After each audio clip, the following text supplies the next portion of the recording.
Hello, I'm Dave Briskie, and welcome to Briskie Business. It's going to be a really great episode. I happen to have a really esteemed executive on the program that we're going to get to in a minute, and she also happens to be a friend of mine as well, so that always makes for very interesting conversation. And in these times of COVID, it's always good to catch up with your friends, so I'm looking forward to this episode of Briskie Business very much. As you all know, the goal of the program is to make it your program. So please keep writing me at briskiebusiness@entvUSA.com. Briskie Business at ENTVUSA.com. And keep writing in your questions, your comments, and we'll keep tailoring this program to you. Of course, if you missed past episodes, you can always catch up on the NTV USA app and download any episode. Believe it or not, we have over 14 shows on there now, so I appreciate all of your support. We have the program broken down into 4 segments. The first segment is Brisk Business Basics. Then we have Brisk Buy or Bail, which is all about the decision-making process. And then we got Brisk Bulls and Bears, which is a public market area segment. And then Brisk Best and Brightest, which is all about mentorship. So, I'm excited to get this program started. I've got a young lady on the program. She spent half of her 35-year career in the tech sector.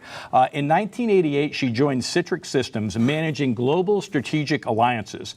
In 2001, she was named the first and only, I might add, woman to have the role of Managing Director, North American Sales for Citrix Systems, which is nearly a $3 billion software company. So this lady has obviously done some things. But at age 40, she pivoted. And you know how I like to talk about pivots. And she pivoted by leaving the software business and built a career in the nonprofit world, working for national organizations such as the American Heart Association and Leukemia and Lymphoma Society before joining CureSearch for Children's Cancer a little over 3 years ago. I am so excited to have a key executive in the nonprofit area. We haven't covered this before. And so it is my dear pleasure to welcome Kay Koehler, President and CEO of CureSearch, to Briskie Business. Kay, welcome to the program.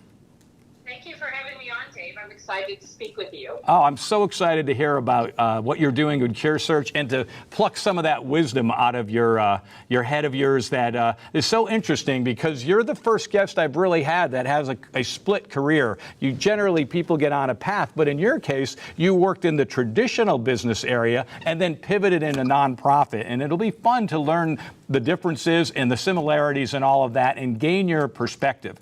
As I said, the first segment is Brisk Business Basic.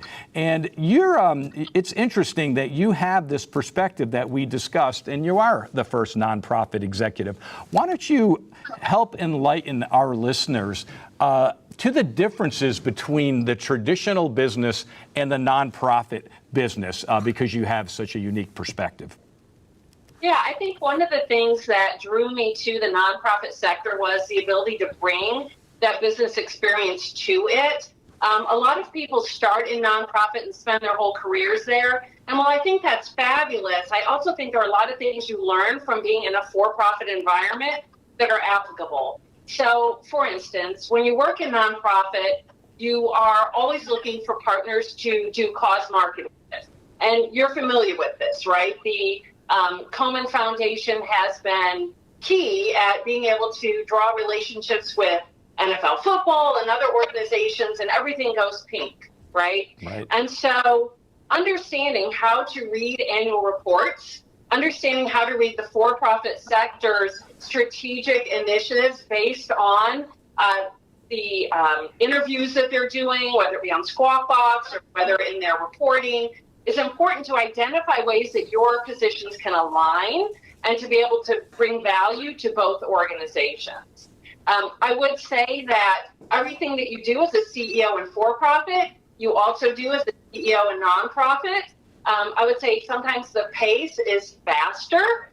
You have to be able to pivot more quickly. You don't have the luxury of a big staff because you are stewarding donor dollars like they are the most precious commodity on earth, and making sure that you're using them to drive the biggest impact. So you've got to move quickly, and you've got to keep your board happy, your constituents happy, and make the impact that you're trying to make, which in our case is to drive new drug development for children's cancer.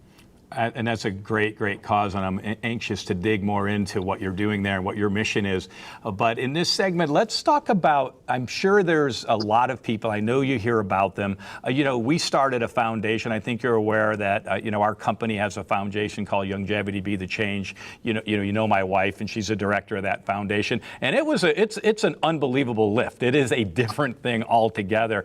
And it's not so simple. And I believe off mic, you and I got chatting about folks that are out there that, lots of them that are, something goes on in their life and they're ready to jump in and start a nonprofit for one reason or another. Can you maybe talk about that a little bit and what type of advice you might have to folks that are kind of in that situation?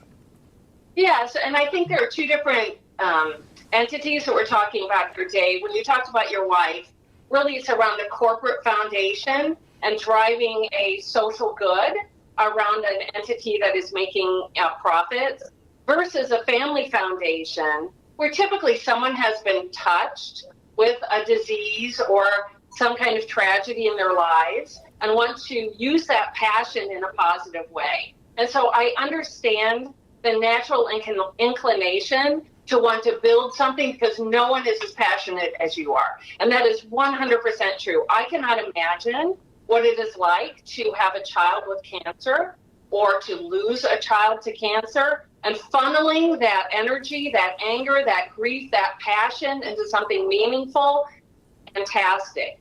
The problem is, at least according to the last Forbes stats that I saw, within a few years, over half of those will fail because friends and families initially want to support you, but that tends to wane. And your passion tends to become something that a grief process that you just incorporate into your everyday life.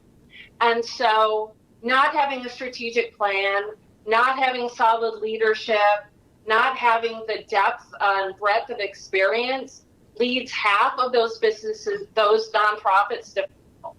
So I would encourage people instead to look for nonprofits, and there are thousands, that share their values, that share their goals and mission. Get to build a relationship with them, because the impact that you can make by funneling your dollars through them, volunteering for them, will have a far greater reach than anything you could do as a small entity. That makes so much sense if you think about it. I love the word leverage, and you're basically leveraging off someone else's expense structure. You're leveraging off someone else's experience, right? And you're using that leverage, and now you can take, this thing in your heart, right, that's moving you, and you can put 100% focus on making a difference versus now I've jumped into it and I have to run the business. I've got to pay the bills. All those things in a traditional startup business, I'm sure must be mostly present in a nonprofit as well. Yes, no, it's absolutely true. From filing the tax forms that are necessary to building a board that's required to managing fundraising events, which are very complicated, not just logistically, but sponsorship and all of the levels that are involved in putting an event together. It's really a far better use of your time to build a relationship and trust with someone who's already got that infrastructure in place. Yeah, it makes total sense. And I didn't realize the failure rate was that high. It's probably higher in a traditional business, but you don't have the necessary expense structure. I think probably, the key point that you hit is impact. Right? That's the thing. Can I have an impact on this thing that's moving me? And it sounds to me if you start this thing on your own, we get spread so thin that maybe that impact isn't so well established or even able to achieve. No, it's true. And I think a lot of people don't know how to actually determine an organization's impact. So there are multiple things that you need to do. You need to look at their 990 and see exactly where they're spending their dollars, what research they're funding, if that's what you're looking to have done, who's on their board, who their staff structure is bringing into the organization. And then look at things like Charity Navigator and GuideStar are great tools in a whole tool chest of things that you should look at. And then looking at how they're evaluating and determining what dollars go where in driving that kind of impact. We do things kind of uniquely because we're focused on drug development quickly, so 3 to 5 years. So there are a lot of organizations that people say, oh, they fund research, and they're well known, so you trust that they're going to do the right thing with your dollars, and I'm sure they are, but that right thing may not be what your interest is. So getting to know that organization and saying, yeah, like CureSearch, not only do they have the top scientists in the world reviewing research, but they also have experts in the pharmaceutical industry saying, yeah, that's great research, but it will never become a drug. For either scientific reasons, it's not going to pass the blood-brain barrier, or strategic reasons within pharma, whatever it may be. It may be great research, but if it's not going to be commercialized, what are you really accomplishing? Publishing a paper, that has value, but for kids who, when they get these cancers, sometimes have a life expectancy of weeks, I can't afford to wait. So we've got to drive drugs quickly, and I think it's a model that has proven itself. I don't know if you know, Dave, but in the cancer space, when you have research happening, prior to it going into clinical trial, only 8% of cancer research makes it out of that research lab and actually into a clinical trial. Wow. This is why our drug prices are so high, right? It's a ridiculous, like no other business could survive on that failure rate. But with us, because of our model, 40% of what we're doing in research makes it into clinical trial. Wow. It's phenomenal. So if that's important to you, those are the types of things you need to look for in any organization that you would support. Wow, congratulations. That is a powerful statistic, really. I want to applaud you for that.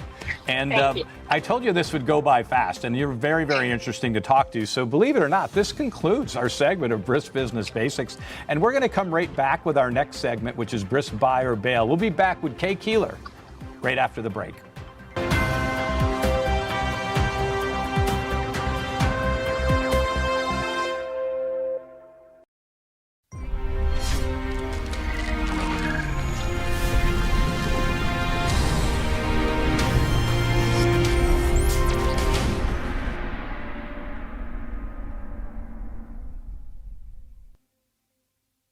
We are ENTV USA. Log on now and check out our live shows and subscribe. You don't want to miss this. Monday through Friday, 6 p.m. Eastern Time, Linea Deportiva, a sports line. At 7 p.m., O Que Chisme, the best celebrity gossip show with Odi Abreu. At 8 p.m., Punto Final, another angle of news. 9 p.m. Mondays and Wednesdays, we have Alo Cortez with Tony Cortez. Tuesdays at 9 p.m., Dame Un Like. Thursdays, also at 9 p.m., De Noche con Roche. Fridays, 9 p.m., Mas con Mas with Raul Mascanosa. Every Wednesdays at 4 p.m., we've got Briskie Business with Dave Briskie.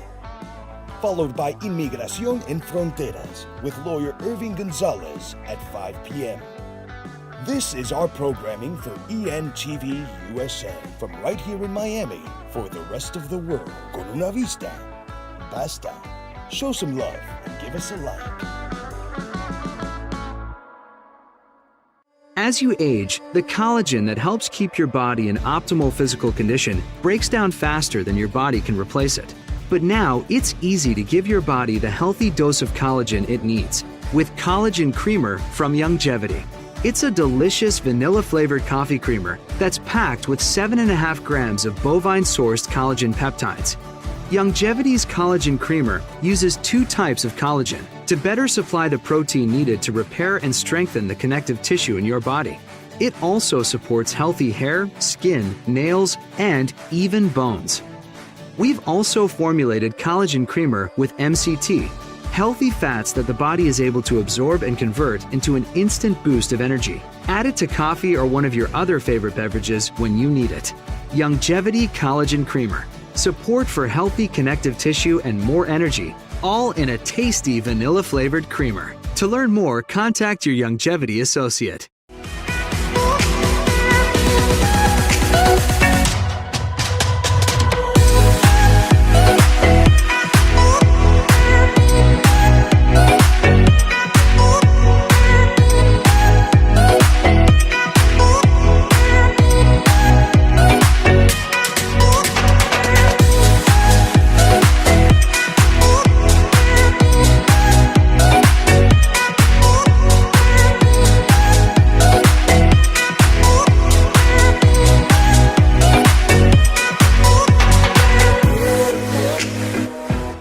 Paying attention to your overall health also means focusing on the command center of it all, your brain.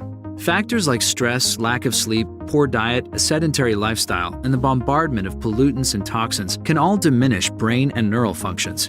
When was the last time you concentrated on your brain health? Synaptive by Youngevity is a cutting-edge, unique brain support supplement that delivers powerful nutrients both immediately and throughout the day. Its anti-stress nutrients provide instant brain-boosting support that helps with mental focus and cognitive activity. To enhance your body's neuroprotection, Synaptive's full-spectrum antioxidant blend targets 6 major classes of free radicals that inhibit brain function. This powerful nutrient combination also promotes healthy blood flow to the brain. Synaptive, optimal antioxidant neuroprotection and support for a healthy brain. Now that's something to think about. To learn more, contact your Youngevity associate. Your body's immune system is under constant pressure from things like stress and toxins in the environment.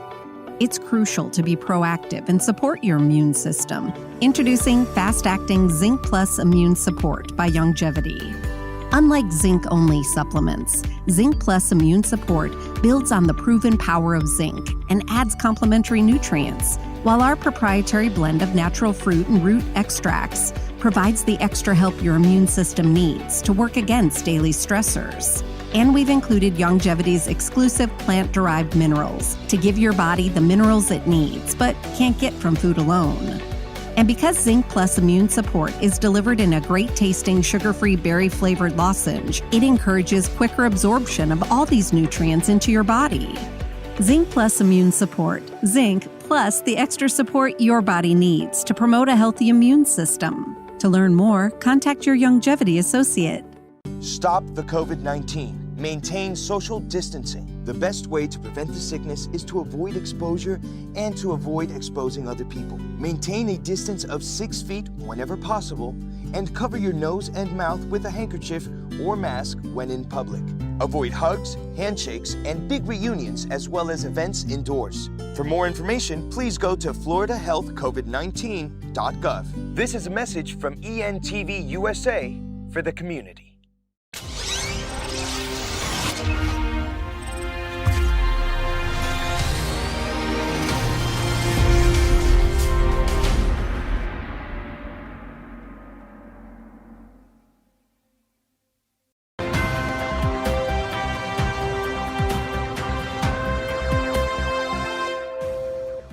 Welcome back to Briskie Business. This segment is Brisk's Buy or Bail, and this segment's all about the decision-making process. And you know what? It helps educate you. You know, everyone has a different way they make decisions. Some are by the seat of their pants and probably not the best way to make decisions, but some do it that way, and some are more involved and analytical, and there really is no right and wrong way to make a decision as long as it works for you, but everyone has the process. I have the joy of speaking with the president and CEO of Koehler with CureSearch, and let's bring her back onto the program. And hey, hi, Kay. Hi, Dave. How are you? We're good. So we're rolling along pretty well, and I would love to kind of delve into how you go about making decisions. There's a lot about mentorship this program, and they extract different things that really are relatable to certain people. So how do you go about making these buy or bail decisions in your life? Yeah, so it's an interesting process in for-profit versus nonprofit. When I was in the tech sector in the 90s, there was an abundance of cash, right? There was 95% margin on software that we were selling. We were able to do a lot, take as much time as we needed, hire consultants. And to some extent, that still exists in a lot of businesses today. When you're a nonprofit, you're working extremely lean, right? So we, for instance, have a staff of 17 or 18 people. So when I'm making a decision, it's an ROI, cost of goods analysis, just like you would do in business. But instead, I'm looking at that donor's money.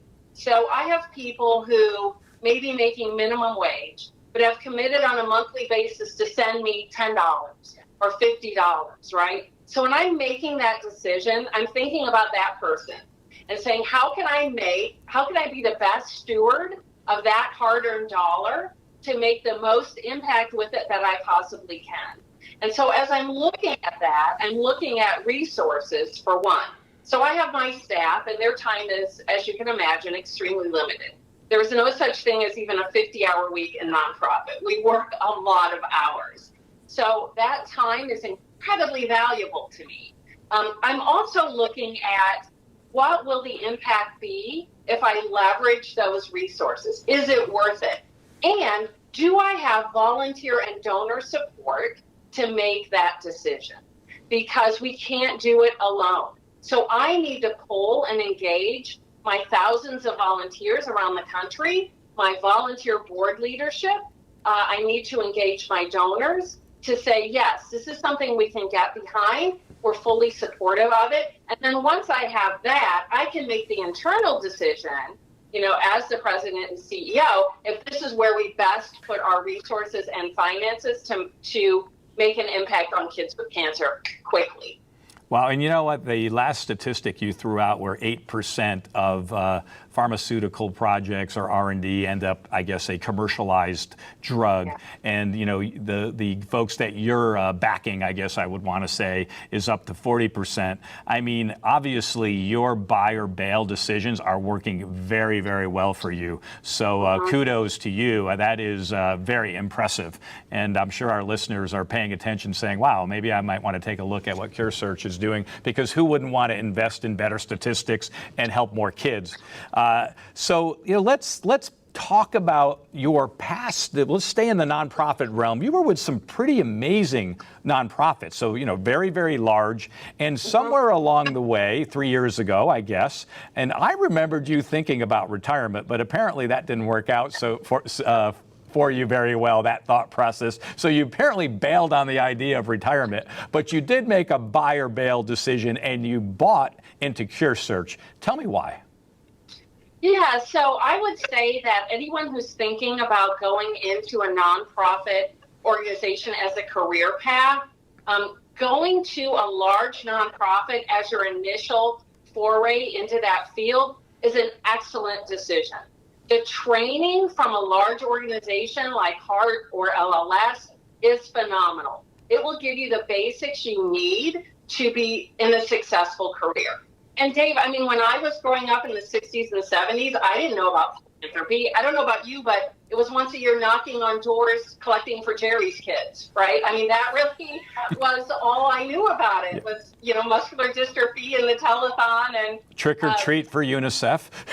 Right. No, exactly. And so now there are universities with nonprofit management degrees, which is phenomenal. I want people to start thinking about it as a career.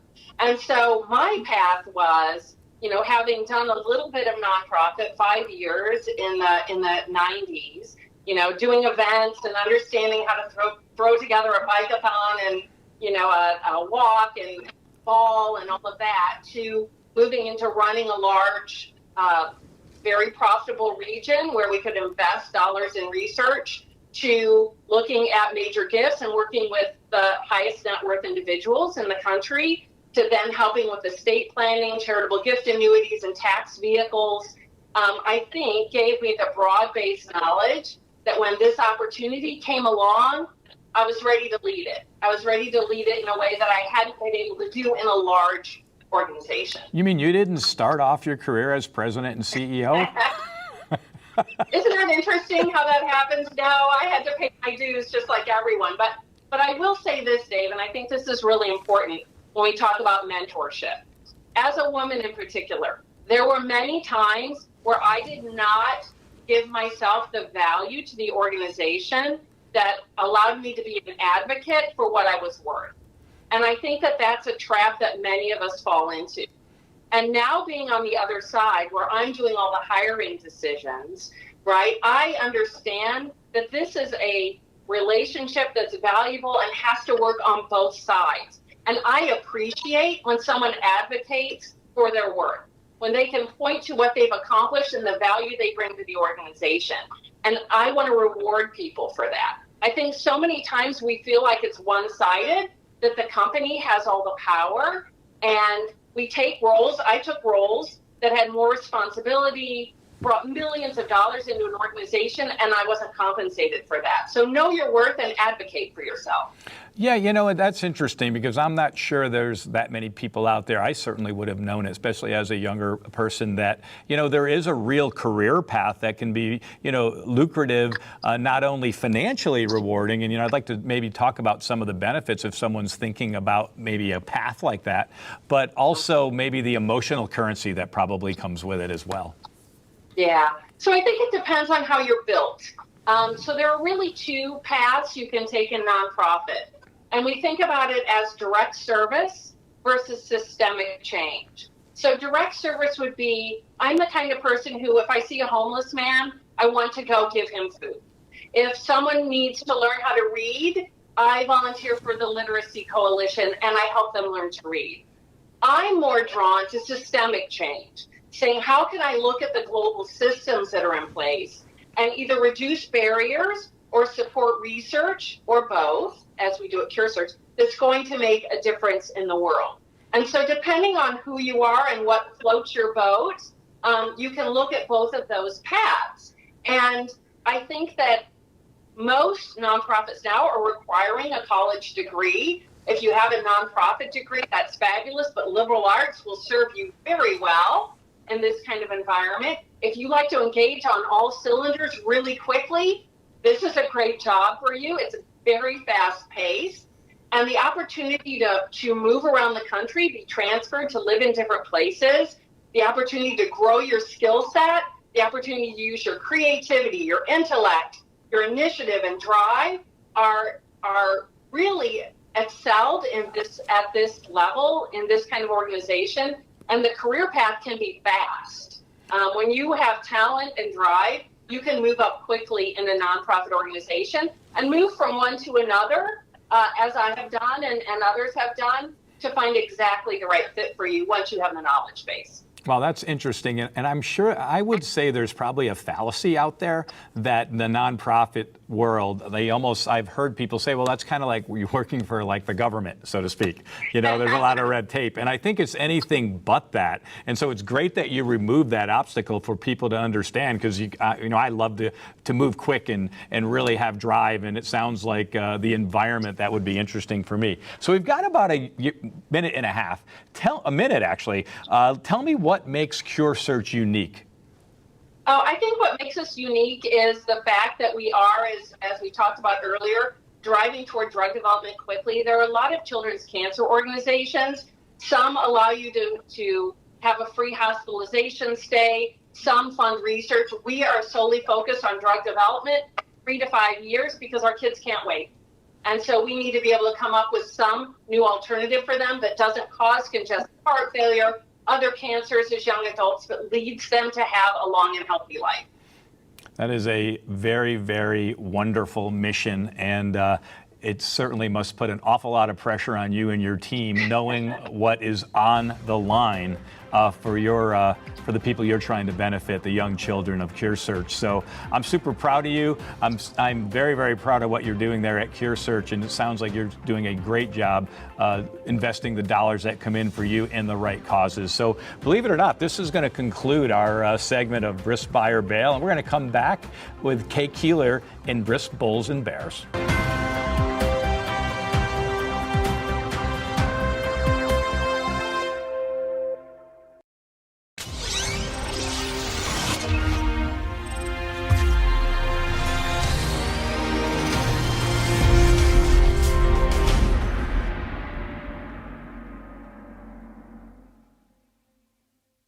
Are you looking for high entertainment and energy in your media? Download the ENTV USA app now. You're not going to want to miss what we got to offer. We are ENTV USA. Click and subscribe. Con una vista, basta. Super Greens is a one-of-a-kind blend that's loaded with hard-to-find nutrient-dense superfoods. We've used what we've learned from our more than 20 years working with mineral-based nutrition to create one of the healthiest, plant-based nutritional products available. Each superfood was carefully selected so that it complements and enhances the others, helping to maximize Super Greens' nutritional power. Next, we added a specialized fermentation technique to increase the bioavailability of each superfood. Finally, we put in powerful probiotics and enzymes for added digestive support to give you jam-packed nutritional support. Youngevity Super Greens, the highly alkalinizing super supplement that helps balance your body. It's the superfood-powered way to get more organic fruits and veggies in your day, all in just one scoop. Check with your Youngevity distributor to learn more. Just because you're a certain age doesn't mean you have to look it or feel it. Immortalium by Youngevity was developed to support your body's ability to age normally and healthfully. It's an advanced anti-aging supplement that combines the most effective essential nutrients in a cutting-edge, bi-layered and extended release tablet designed to support your telomere health and natural aging process. Telomeres are the biological clocks within your cells that form the protective ends of almost every chromosome in your body. Telomeres help prevent the chromosomes from deteriorating. The longer and healthier the telomeres in a cell, the greater the health and anti-aging benefits. Immortalium contains synergizing antioxidant enzymes and telomere health-promoting nutrients that are quickly absorbed to give your body time to break down the antioxidants and put them to work. Immortalium, advanced anti-aging support that can help fight the natural aging process. To learn more, contact your Youngevity associate. Understanding your microbiome can change everything you thought you knew about nutrition, digestion, immunity, and metabolism. Ultimate Microbiome by Youngevity was specifically formulated to optimize this ecosystem. It provides the advanced support your gut needs through prebiotic, probiotic, and postbiotic supplementation. Our unique blend of probiotics includes Lactobacillus and Plantarum, healthy bacteria, which has been shown to aid in weight loss, sleep, mood, and may even help with seasonal allergies. To enhance digestion, Digizyme Multi-Enzyme Complex, a blend of 5 specific enzymes, has been added to Ultimate Microbiome. It can help break down food so your body can better absorb nutrients. Ultimate Microbiome, the scientific, proprietary, and holistic approach to gut health that helps optimize your body's entire gut ecosystem. To learn more, contact your Youngevity associate.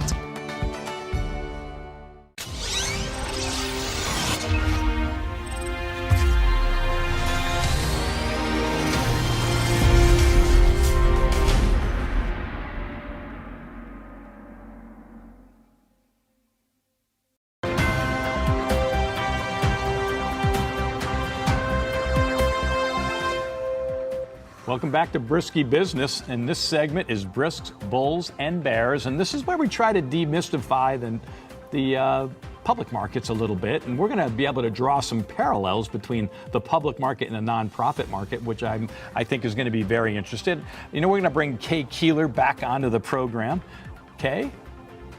Hi, Dave. Hey, so far so good. This has been a blast. I've really enjoyed catching up with you, and I've learned so much about what you do and about the nonprofit world and what the exciting things that are happening at CureSearch. So it's been great. But in this segment now, we're going to go Brisk, Bulls, and Bears. And what I'd like to do is, maybe ask a little bit of a personal question, which is, tell us a little bit. We got a lot of listeners out there. Some of them are very young. Tell us about your investment strategy and maybe how it evolved as maybe just getting in business, where it might have been midway and where it is today.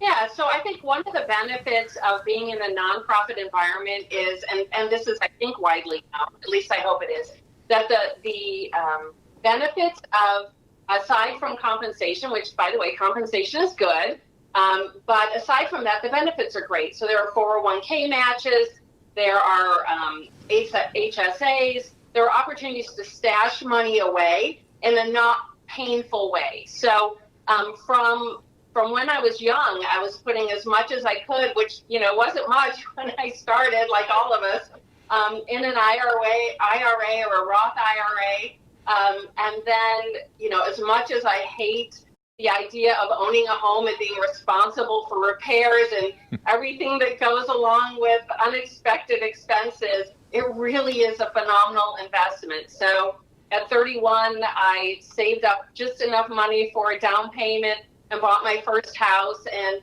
I think investing in real estate at whatever level you can is always a wise decision, as tempting as it is to just stay in an apartment or make someone else responsible for things that could go wrong. Yeah, I think you're right, and you've had a pretty successful, I guess, investment strategy in real estate. I know that's part of your portfolio, and obviously you're invested in the public markets if you're in IRAs or in 401ks with the matches. But it doesn't sound like you're the type of person that's a stock picker. No, so I have a very small account where I just dabble, but it's less than I actually put down as a down payment on my first house, just to be clear how teeny it is. But I have a professional managing my portfolio, and I think that is the right thing to do. It kind of harkens back to what I was saying, Dave, about people starting their own nonprofit. Why not leave it up to the professionals who already have an infrastructure? I feel the same way about my investments. I would much rather build a relationship with someone, understand their investment strategy, make sure it mirrors my own and that we're aligned, and trust them to do the right thing with it, given that they have a background of doing that. I think that's phenomenal advice. And I hear so often about these small little accounts that folks have, right? Because you got a friend or you get a tip or you get this or you get that. And you know there's not enough there that's really risky, but it's just fun to do it, right? And the reason why it's fun is because it's not so much risk. So you can take a shot, and if you don't win on it, it's okay. It's almost like when we go to Vegas, do we really think we're going to come away a winner? But sometimes we do, so it's good to have those small accounts for that. And I think a lot of people do that. So I think that's interesting.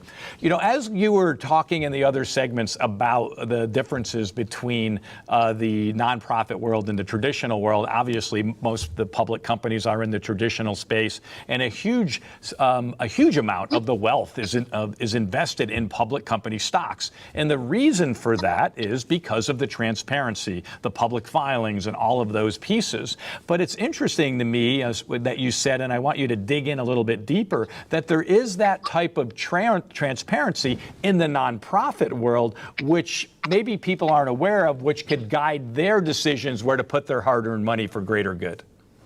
Yeah, so I think there are several things that you want to look at when you're evaluating if a nonprofit is the right nonprofit for you to invest in. And I say invest because you really are investing in output, right? Whatever that output may be, you're taking your hard-earned dollars and placing them in someone else's trust. So things to look at would include, as I said, the 990 to really dig in and see who is on their board and what their contributions are to that nonprofit. Are they really invested, or are they names on a page? What the expenses are from that nonprofit. So within standards of the nonprofit industry, we look at things like, is at least 65% of the revenue that you're expending going towards programs and services? So that could be research, education, whatever it may be. 65% is standard.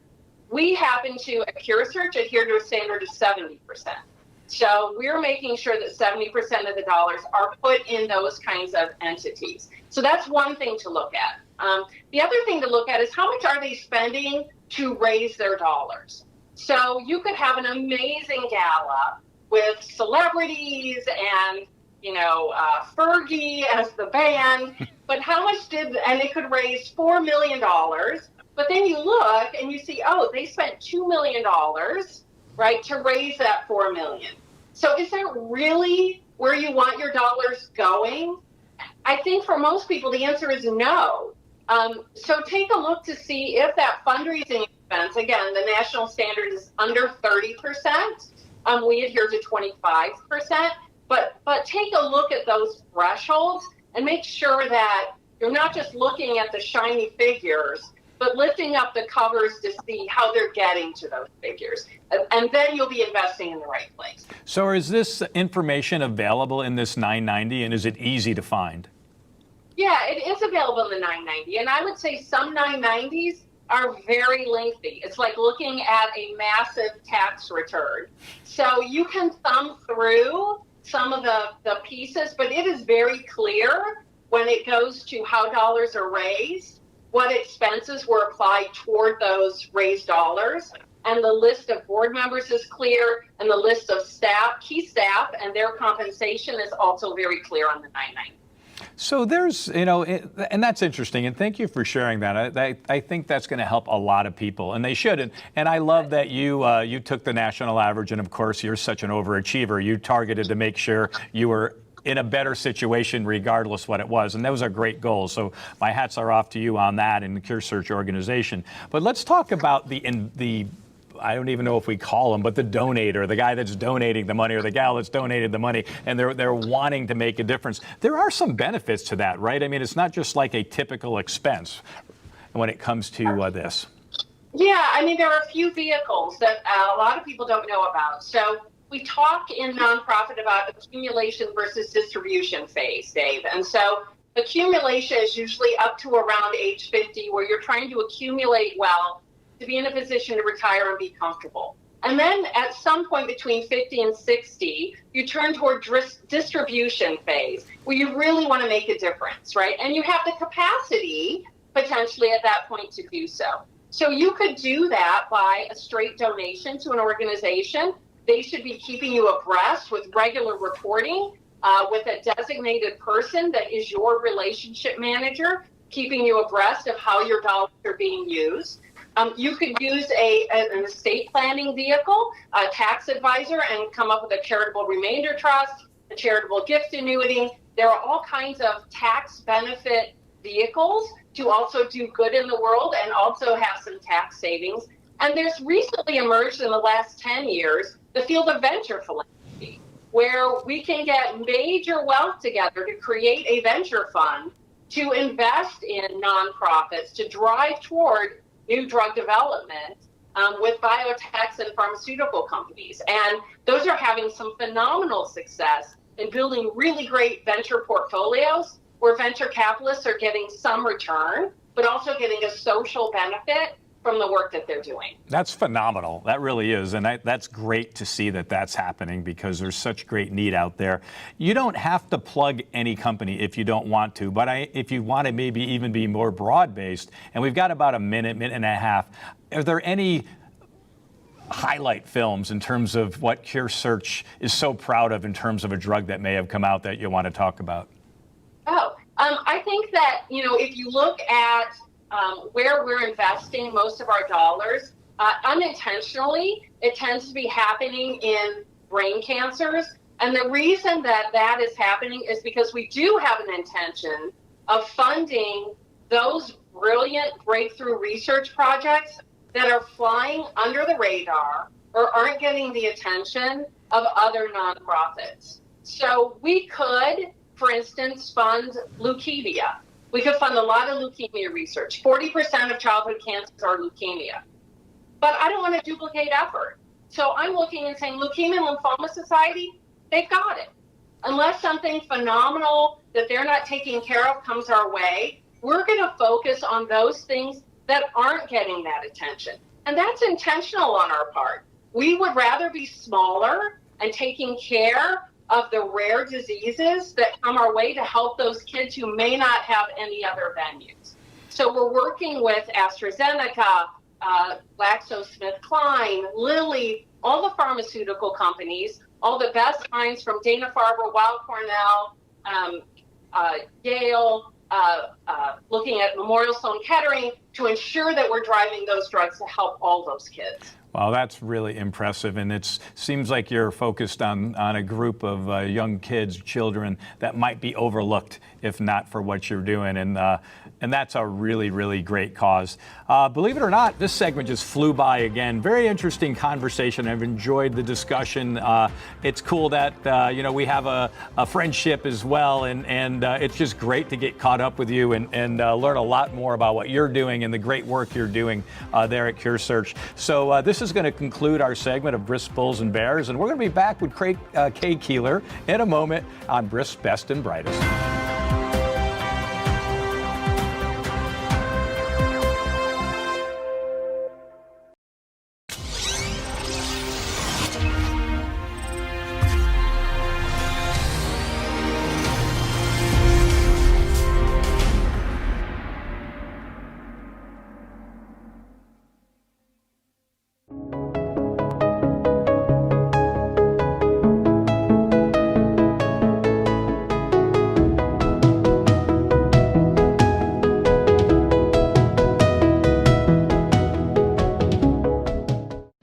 Antioxidants are essential to protect your cells against the damaging effects of free radicals. Turmeric by Longevity harnesses the power of nature to combat free radicals by delivering a potent boost of antioxidants known for their incredible healing properties. Sourced from certified organic turmeric root, turmeric contains 95% curcuminoids, the active compounds that quash free radicals. Turmeric has been used in Ayurvedic and Chinese medicine for thousands of years to promote both heart and brain health, as well as its powerful anti-inflammatory properties. We've also included a botanical blend of phytonutrients that include flavonoids, carotenoids, and sulfides. These natural, plant-based chemicals are powerful contributors to overall health and well-being. Turmeric, the organic antioxidant supplement from Longevity, formulated to promote optimal health. To learn more, contact your Longevity associate. As you age, the collagen that helps keep your body in optimal physical condition breaks down faster than your body can replace it. But now it's easy to give your body the healthy dose of collagen it needs with Collagen Creamer from Longevity. It's a delicious vanilla-flavored coffee creamer that's packed with 7.5 grams of bovine-sourced collagen peptides. Longevity's Collagen Creamer uses 2 types of collagen to better supply the protein needed to repair and strengthen the connective tissue in your body. It also supports healthy hair, skin, nails, and even bones. We've also formulated Collagen Creamer with MCT, healthy fats that the body is able to absorb and convert into an instant boost of energy. Add it to coffee or one of your other favorite beverages when you need it. Longevity Collagen Creamer. Support for healthy connective tissue and more energy, all in a tasty vanilla-flavored creamer. To learn more, contact your Longevity associate.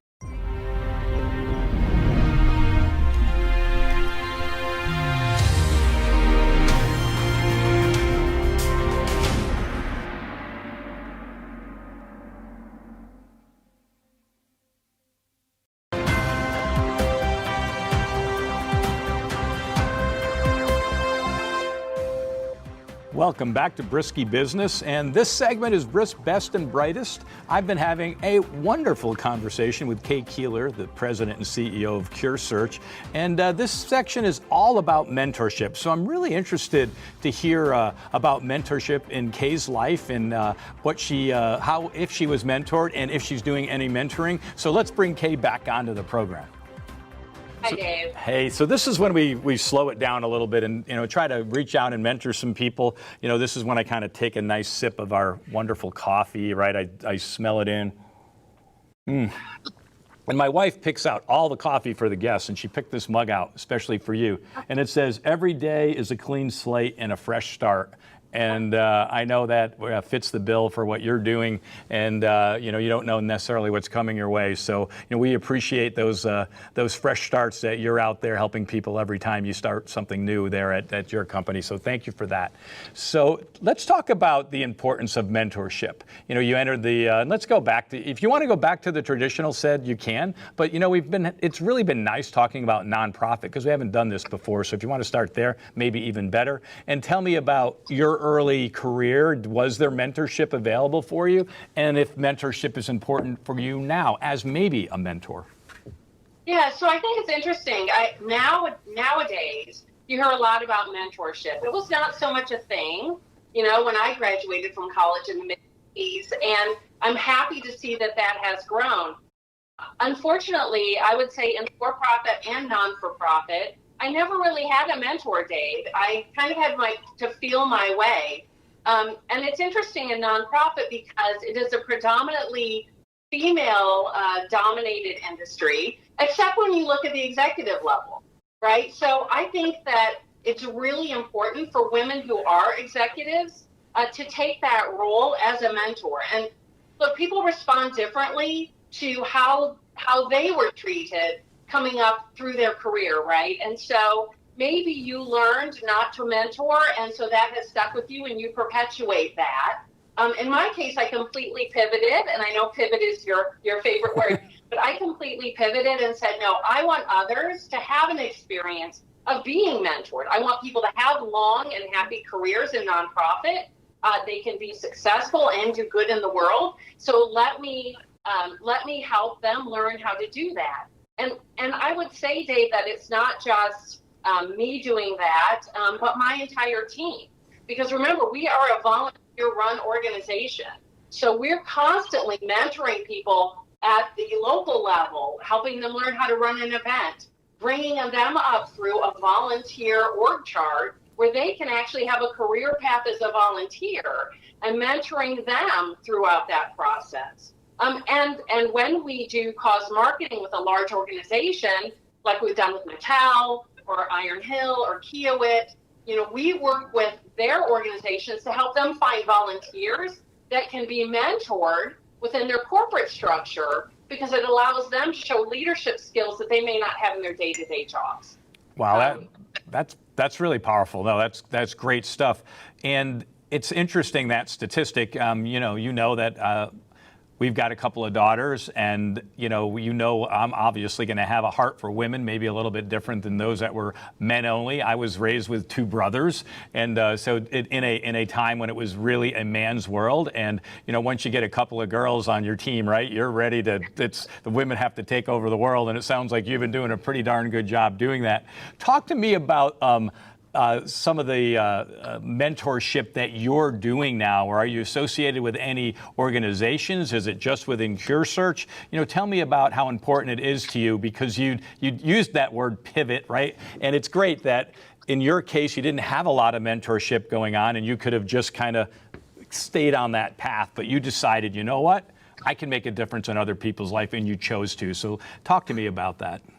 Yeah, I really actually am quite honored to be a part of the Chan Zuckerberg Initiative. So what they're doing is they've picked 19 executives in nonprofit throughout the country. I happen to be one of them that they chose, and they partner us one-on-one with a nonprofit leader who either is first time as an executive, as a CEO, an executive director with a nonprofit, or maybe has shifted to a different type of nonprofit and is just looking for help in making sure that any roadblocks, stumbles that could happen along the way, setting up an infrastructure that will be long-term successful is a great foundation for a growing organization, that they can get those tidbits and help along the way to grow them in their careers and help grow the organization that they're with. Wow, that's very impressive. I mean, we know there's thousands of nonprofits, and you're one of 19. Is it all women that are on this group of 19? It actually is not. I'm happy to say that we are diverse in both gender and race and interests and diseases, really in bringing together as many viewpoints as possible to lift up the entire nonprofit industry. Well, that's phenomenal, and that is a great goal, and congratulations on that. I'm sure you're having great impact on a lot of organizations and a lot of people, so it's kind of like the gift that keeps on giving beyond your experiences that you've had in a number of great nonprofits, including CureSearch. So good on you for doing that. So speaking of pivots, my favorite word, I'm not sure it's pivot. It's one of the top 5, though. My favorite word is actually gap moments. And gap moments to me, I know you've looked at the show, and we've had conversations before, and it's really those moments in time. And I'm trying to get those drivers out there to let those that are looking for mentorship understand that we cannot just live in overdrive 24/7.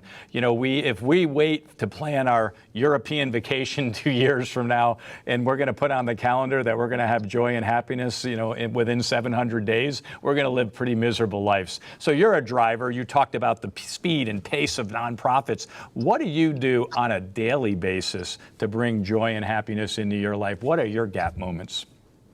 Yeah, so it's interesting, Dave, because I thought about that because you and I had spoken earlier about what it is. And I think that in some ways I'm very fortunate to have a unique perspective, because having been in nonprofit now for, 15, 16 years, I've been in situations where I've seen firsthand people who are really struggling in a way that you and I aren't, struggling to have one more day of life. Either as an adult or as a child. And when I started at CureSearch, the very first story I heard was, I'm going to get choked up, was from a woman who told me about putting her child, her 9-year-old boy, in his favorite SpongeBob SquarePants pajamas to die. And I can't imagine what it's like to do that. And I can't imagine the courage it takes to share that story. So to me, I don't have gap moments, Dave. I value every day, and I always take a moment to say, this is a moment in time I may never experience again. And mindfulness is really the thing that brings me joy, because it allows me to appreciate every second, because I know not everyone, and certainly not every child, gets that second. Well, that is I don't even know what type of story that is, heart-wrenching, really. But having perspective is everything, really. And, obviously you're very focused on that. You're in an area that it almost forces you to have that perspective, or you wouldn't be in it, and to make a difference in people's lives. I to a smaller degree, to kind of drive, some of that home, one of my things are with my wife, and both of us, is the sunset. I've probably got a gazillion sunset pictures. And, we watch the sunset that isn't so spectacular as well, right? Because if we don't look at those, how do we know what a great sunset is, right? And you've got that same perspective going on in your life, so it's easier for you maybe to find joy with what you've got going around you at CureSearch and the people you're trying to help, it seems like to me. No, you're absolutely right. And look, I try to walk every morning, and I'm a sunrise person, and you're sunset. So every time that sunrise comes up along the water, it's beautiful. Every day it's different. The cloud accumulations are different. The sunrise is different colors, and I appreciate all of that. But I think about the 43 kids diagnosed every day, and know that they're counting on me and my amazing volunteer leadership to drive home the fact that they can get one more day, that they will have a healthy life. And so between those two things, work and the personal life, kind of the downtime of those sunrises every morning to start my day, I think I'm very lucky. That's great. That is absolutely great. And I appreciate you sharing all of that with us. Really, really great message, what's going on there at CureSearch. Kay, it was a joy having you on the program. I'm super impressed with what you're doing, who you are as a person, the difference you're making in people's lives, and the organization you're leading and the impact it's having on not only the children, but on their families. So this pretty much concludes this episode of Briskie Business, and it's been my pleasure to have you on the program. Well, thank you, Dave. It's been a joy to be on it, and I look forward to watching more of your shows and seeing who your future guests are. Well, we'll get after it. This is Kay Koehler